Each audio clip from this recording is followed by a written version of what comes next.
Hello Internet, hello and welcome to part 2 of the most awesome, bestest, greatest guide ever to swap from HON to Dota 2. Yes, indeed. This is part 2 of that guide, and today we are going to be discussing items. Indeed, I'm going to tell you all about all of the items, everything you need to know. And now, this is not going to be edited at all, I'm just going to do this live. The part 1 took me like 10 hours to create, and well, I'm gonna be lazy with part 2 now, sue me.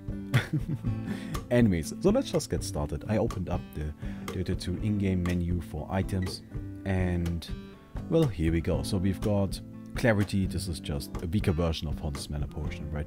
With Tangles, same thing as Wounds of the Blight. Well, I guess they're called Blightstones now. Healing Salve, Mana Potion, right? Now we got Smoke of Deceit. This is an interesting item. If you activate it, any allies in range of 1025? Actually, no. I don't know. Doesn't tell me. That's actually range of an enemy here. So let me try that again. Any allies around you will get Smoke of Deceit applied to them, gives them movement speed and turns them invisible. That invisibility, however, is lost once they get into 1025 range of an enemy hero or tower. The nice thing about this item is that this does not apply to creeps, does not apply to wards, which wards of course is the big deal. You can use this to gank and also snipe Roshan. It's actually like, it can make for some very fun moments. However, I think it's been tapering off recently, like I have not seen it as much anymore. However, it's still very interesting. Again, it allows for early ganks. And we got TP, just regular TPs, right? Dust of Appearance, just dust. Animal Courier. Now, there's a slight difference in the Courier in Dota 2, in that if the Courier dies, the enemy team gets a very high amount of gold. Every single player of the team gets a significant amount of money from it. And also, the Courier doesn't lose the items. He also respawns. So if you kill the courier, he's gonna die, and I think it's a 3-minute timer. I'm not sure on that, don't quote me on that, but I think it's a 3-minute timer, and after those 3 minutes, he respawns, he's back alive, and all of the items that were on the courier are still on the courier. The courier, however, even the flying one, doesn't have any protection, so there's no shield on there, which makes it significantly easier to kill him. Then we got wards. And more wards and bottles. There's really nothing special about them, except that in Dota you can buy 4 wards at level 1, right at the beginning of the game. That's no problem. So then we've got all of these. I'm not gonna address them because, like, what's the point really? You just like got to memorize them. There's really no point to them. The thing that might be interesting is that Claymore and Javelin, these are not in HON anymore. They got removed because they felt they were unnecessary, and I've got to admit they aren't used in that many items, but still, they are in here. And the other significant items you want to keep in mind are Gem of True Sight. That's right here is the Bound Eye. Yeah, it's a very important item indeed. The Morbid Mask, this is lifesteal. And the nice thing about this one is that it actually is the same amount of lifesteal you get from the Hair of the Dominator. I just think there's something fun to keep in mind. Like, if you just want some lifesteal for Chang'e, you can pick this one up. It's not as expensive and it gives you the same amount. And then we got a Ghost Scepter right here. Well, that's nothing too special. Blink Dagger, of course, Blink. I guess that's pretty obvious. It's the portal key. And then we got the Shadow Amulet. Now, this is a Dota unique item. It makes you go invisible over a fade time of 2.6 seconds, which is very long indeed. And you can't move unless you want to break the invisibility. It's the same thing as the Templar Assassin's invisibility, and gives you also some nice attack speed. The sole purpose of this item is to build it into the Shadow Blade, and usually people don't buy this. Like, they don't pick this up. It's most of the time that they just save up 3k, or they get the Claymore and then just straight up build the Shadow Blade. So yeah, that's something. Now we're gonna go into the actual items. So we got the Ref Band, No Talisman, and Bracer. These are those, like, I guess you know what they are, right? This is, yeah, bracers, right? It's pretty obvious. And the only difference with these is that they also give 3 damage each. That's about it. They're a little bit better. Got Magic Wand, power supply, right? Poor man's shield, this is just the iron shield. Soul Ring. Now this one is the Blood Chalice. However, there's a difference because you, first of all, you gain a little bit more mana, but you have to use the mana, otherwise it will disappear after 10 seconds. So you cannot use this to like constantly keep on restoring your mana.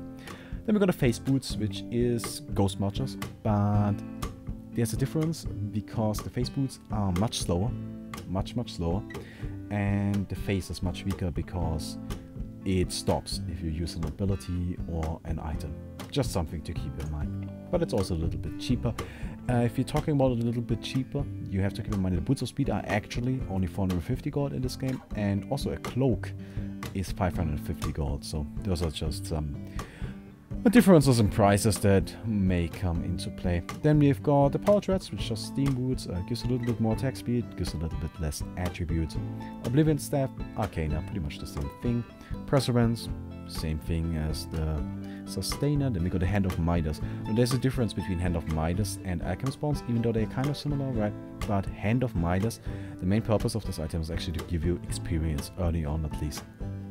It of course increases your gold per minute as well, as you get 190 gold for a creep cube. That's a high amount, right? However, it also gives you 2.5 times the experience. So what a lot of players do is they go into the jungle, go to the big camps and take out the big creeps, so they get the maximum amount of experience from that, and they level up very quickly from that. If you use this on one of the big creeps, right, you usually gain about half level. It's quite ridiculous. And yeah, that's what this is mainly used for. And we got the Boots of Travel, which is just post haste, pretty much the same thing. Ring of Basilius, Ring of the Teacher, a little bit stronger though. Now we got the Headrest. This is the, where is it? It's the Refreshing Ornament, that's what it's called. Yeah. Buckler, it's a Shield of the Fire. We got the Urn of Shadows. Now this is a very interesting item, one of my favorite items actually. This item gains charges. It's much more of a support item, but also very popular on gankers. But this item gains charges every time you get a kill. Or not you get a kill, but a kill happens in an area around you. Only one urn gains charges, and if you have 0 charges on the urn, you gain 2. And if there's already 1 charge or more on the urn, you only gain 1 charge. Again, keep this in mind, only the closest urn gets charges. And you can use those charges to either heal an ally for 400 HP, or a duration of 8 seconds, or damage an enemy for 150 damage.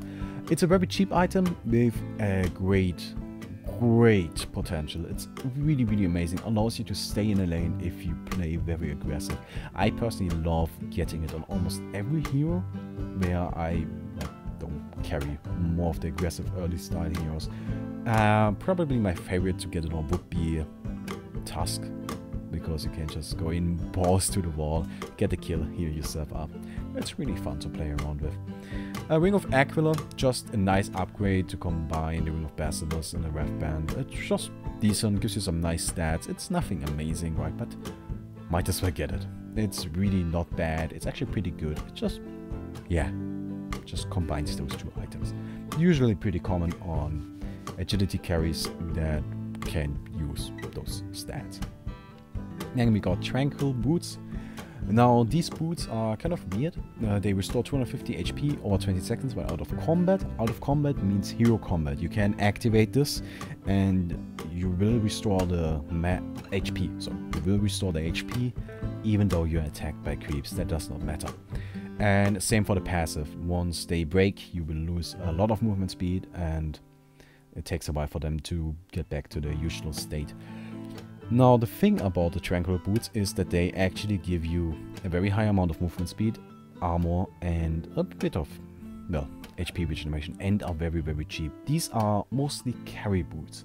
That's where you see them. Phantom Lance are prime example for that, but they're actually pretty popular on any sort of carry, because they allow you to farm very well, as you can just activate them and keep on farming. Jungle creeps or something along these lines won't cancel them.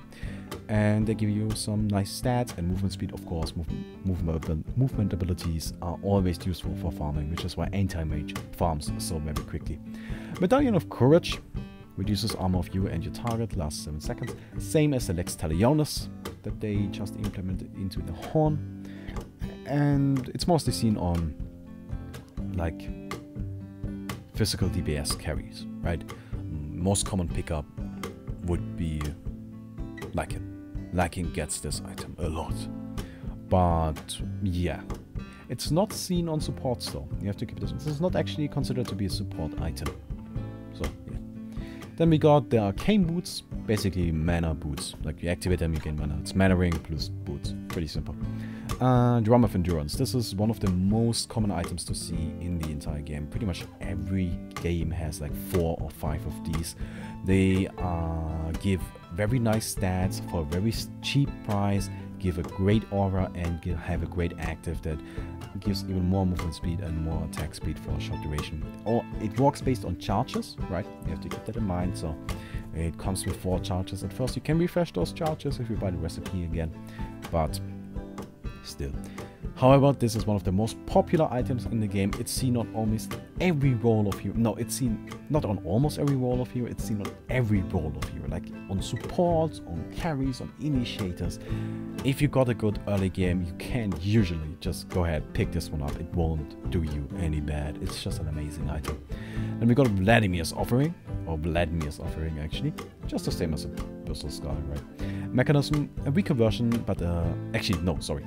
A stronger version and more expensive version of the weaker and cheaper Astrolabe. Then we got the Pipe of Insight. Same thing as the... Where's my list? Berry Island. I'm sorry, I haven't played HON in like 2 weeks now. I've only played like 1 game of HON in 2 weeks. And I'm forgetting the names already because I'm learning all of the Dota names.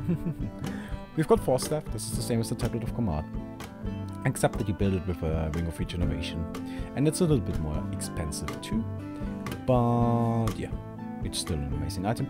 Got a Necromonicon puzzle box, straight up, same thing. Scepter of Divinity, this is the same thing as the Storm Spirit. It's cheaper because you cannot use it on allies, you can only use it on yourself or on enemies. So it's not utterly broken, which that's nice, isn't it? And we got Dagon, pretty much Codex. Just a little bit more expensive if you want to upgrade it. It's cheaper though if you want to just get level 1. Veil of Discord.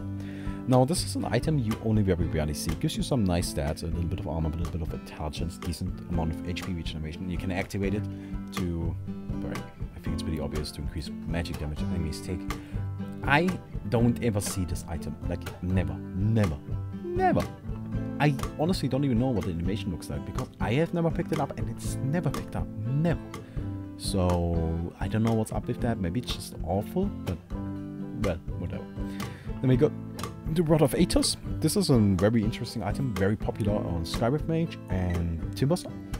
And well, it just gives you some nice stats and you can slow somebody for a very heavy amount. And that's actually really good. But this is a great item. Then we got Aghanim Scepter. This is Staff of the Masters, except that it's actually good because like almost every hero got an Aghanim Scepter upgrade that's actually worthwhile. And some of them are really awesome, like Meepo. He just gets another Meepo and all of his Meepo get 100% of the stats. It's just amazing, right? Then we got Orchid Malevolence. It's Hellflower. And yeah. Except that you only need 2 of the quarterstaffs and, well, a recipe. And also it does not silence items, which, well, it's not broken, so that's nice. Then we got Refresher Orb, same as the Orb Restoration Stone. We got Guide of Wise, just a sheep stick. We got Chrysalis. You can think of this as the level 1 Swift Chance, right? We got Amulet. Just Amulet, right? Zenitarius, my favorite item. Skull Basher, just Basher. Shadowblade, this is Assassin's Shroud, but it's much stronger.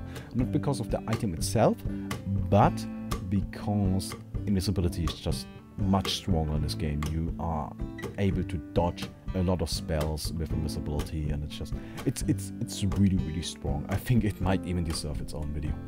Then we got Battle Fury, which is just Ruined Axe. Ethereal Blade. This item is very interesting. It allows you to nuke an enemy unit, and as you can see, 2 times your primary attribute and 75 additional damage. Usually you want to get this on agility heroes. The most common heroes to get this on would be Morphling and Nyx Assassin. And yeah, the nice thing about this item though is that if you blast someone with it, you and the enemy go ethereal. Ethereal means they move slower, they can't attack anymore, they can't be attacked anymore, and they take more magic damage. So that's a really nice combination with like a Dagon. That's what I like to do on Nyx Assassin. You just go invisible, run up to them, like hit them, ethereal, stun, Dagon, like nobody survives that. Then we've got Radiance, which is just Mark of Brilliance, Monkey Kinga, which is just a Savage Mace, Daedalus. You can think of this as level 4 with charts.